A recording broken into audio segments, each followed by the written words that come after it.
छोड़कर सौरभ नए शहर में कमरे की तलाश में आता है। थोड़ी देर घूमने के बाद उसे एक घर की दीवार पर एक पर्चा दिखता है जिस पर लिखा होता है किराए के लिए कमरा खाली है। सौरभ खुश हो जाता है और तुरंत उस घर की ओर बढ़ता है और बेल बजाता है।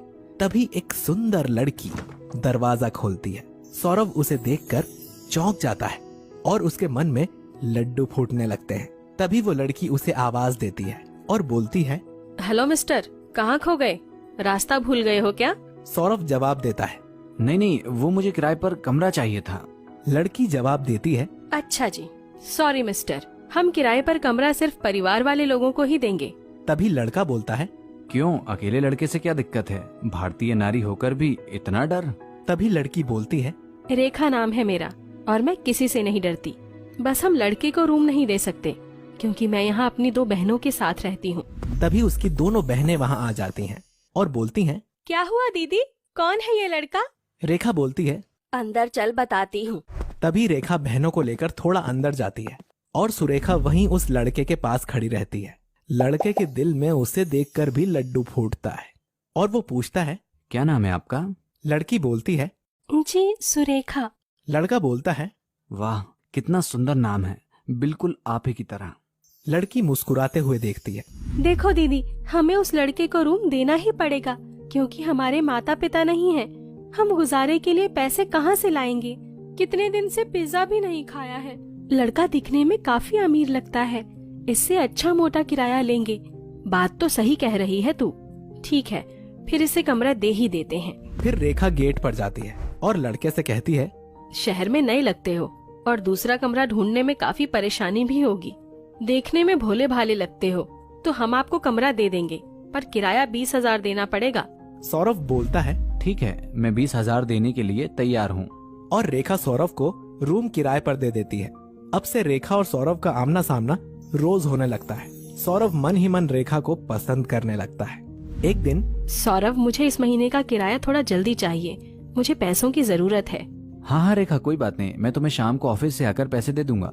शाम को ऑफिस से आकर सौरभ रेखा के पास पैसे देने जाता है। ये लो रेखा, तुमने पैसों के लिए बोला था ना? धन्यवाद सौरभ। अरे धन्यवाद कैसा, अगर कोई भी कैसी भी जरूरत हो तो मुझे जरूर बताना। ठीक है। रेखा, एक बात बोलूं, अगर बुरा ना मानो तो?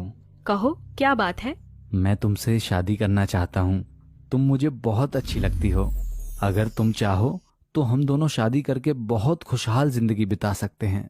सौरभ बोल तो ठीक रहा है, इसकी सरकारी नौकरी भी है, लाइफ सेटल है इसकी। सौरभ से अगर मैं शादी कर लूं तो कोई परेशानी वाली बात नहीं होगी, बल्कि मेरी परेशानियां कम ही होंगी।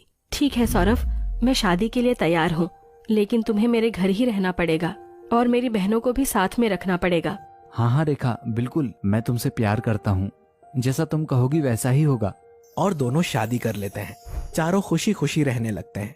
अब रेखा को किसी तरह की कोई परेशानी नहीं होती। एक दिन रात को रेखा काम खत्म करके अपने रूम में जाती है।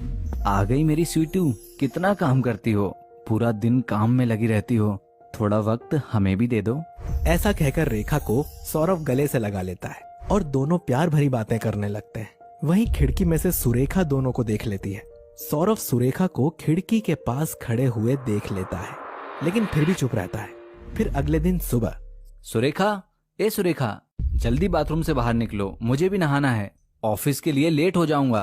ओहो जीजू, आ तो रही हूँ, क्यों चिल्ला रहे हो? और सुरेखा नहाकर बाहर निकलती है। भीगे बिखरे बाल सुरेखा के चेहरे को ढके हुए थे। हल्के भीगे कपड़े सुरेखा के शरीर से चिपके हुए थे। अरे वाह, अब तो सुरेखा भी एकदम जवान दिखने लगी है, कितना मस्त फिगर है इसका। और सौरभ सुरेखा को एक टक देखता ही रहता है। जीजू, क्या हुआ? पहले मुझे कभी देखा नहीं क्या आपने? देखा तो बहुत बार है, लेकिन आज तुम कुछ अलग ही दिख रही हो। अच्छा दीदी को बोलती हूँ। क्या बोलोगी कि मैं तुम्हें कल रात को जीजा जी के साथ प्यार भरी बातें करते हुए देख रही थी? क्या? नहीं तो, ऐसा तो नहीं है। मैंने कल तुम्हें देख लिया था, लेकिन कुछ बोला नहीं। सोचा अब तुम भी जवान हो रही हो, तुम्हें भी कोई प्यार करे ऐसा तुम्हारा मन करता होगा, है ना? हाँ तो जीजू, क्या बोलते रहते हो? रेखा शर्मा जाती है और भागकर वहां से चली जाती है। सौरभ भी वहां से चला जाता है। एक दिन संडे वाले दिन सौरभ, मैं मार्केट जा रही हूँ, मुझे कुछ सामान लेना है। सुनैना को साथ लेकर जा रही हूँ, जल्दी आ जाऊंगी सौरभ, ठीक है? थोड़ी देर बाद जीजू, भूख लगी है तो खाना ला दूं? भूख तो लगी है, लेकिन खाना नहीं, मैं तो तुम्हें खा लूंगा। चलो हटो जीजू, मैं भी कोई खाने की चीज हूँ। सौरभ के ऐसे बोलने पर जब सुरेखा ने कोई एतराज नहीं किया तो सौरभ की हिम्मत और बढ़ गई। सुरेखा, तुम्हारा तो कोई बॉयफ्रेंड नहीं है, तुम्हारा मन नहीं करता कि कोई तुम्हें प्यार करे? नहीं जीजा जी, मेरा कोई बॉयफ्रेंड नहीं है, लेकिन हाँ, कोई प्यार करे ये तो बहुत मन करता है। देखो, आजकल का समय बहुत खराब है, मैं नहीं चाहता कि तुम किसी गलत इंसान के चक्कर में पड़ो। और वो सुरेखा को गले लगा लेता है। सुरेखा को सौरभ के गले लगकर बहुत अच्छा लगता है और वो भी उसे दोनों हाथों से पकड़ लेती है। अब से दोनों को जब भी टाइम मिलता वो दोनों छुप छुप कर मिलने लगते। दोनों को एक दूसरे से प्यार हो गया। फिर एक दिन, सौरभ, मुझे तुमसे शादी करनी है, मैं अब नहीं रह सकती तुम्हारे बिना। शादी?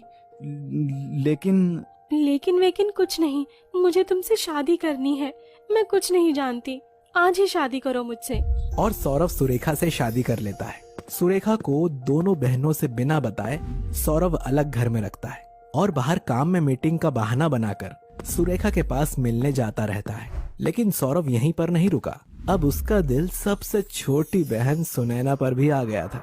उसे भी वो अपने प्रेम के जाल में फंसा लेता है और शादी करके उसको भी अलग घर में रखने लगता है। फिर एक दिन रेखा की तबीयत बहुत खराब हो जाती है। क्या बात है रेखा, दिन पर दिन तुम इतनी कमजोर हो रही हो, खाना भी नहीं खाती हो, ऐसे कैसे चलेगा? क्या करूं सौरभ, मेरी दोनों बहनों का कुछ नहीं पता वो कहाँ हैं, कैसी हैं, किसके साथ हैं, पता नहीं कैसी होंगी मेरी दोनों बहनें। मुझे बहुत टेंशन होती है उन दोनों की। और वो जोर जोर से रोने लगती है। कुछ ही दिनों में बीमारी के चलते रेखा मर जाती है। उसके मरने की खबर जब सुरेखा और सुनैना को मिलती है तो दोनों बहनें अपनी बहन को देखने आती हैं। दीदी, दीदी उठो, उठो दीदी, ये क्या हो गया? मैंने बहुत बड़ा पाप किया है, मैंने ही अपनी दीदी की जान ली है, मैंने बहुत बड़ा धोखा किया है अपनी दीदी के साथ। दीदी मेरी चिंता में दुनिया छोड़कर चली गई। कैसा धोखा? मैंने बिना बताए सौरभ से शादी कर ली और दीदी की सौतन बन गई। ना मैं सौरभ से शादी करती, ना मुझे बिना बताए घर छोड़कर जाना पड़ता। दीदी मेरी चिंता में ही बीमार होकर चली गई। क्या? सौरभ से शादी? हाँ सुनैना, मैंने बहुत बड़ा पाप किया है। ये तुम क्या बोल रही हो? सौरभ ने तो मुझसे शादी की थी, मैं हूँ उसकी दूसरी बीवी। क्या सौरभ ने तुमसे भी शादी की थी? उसने हम दोनों को पागल बनाया, उसकी वजह से हमारी दीदी आज हमारे साथ नहीं है।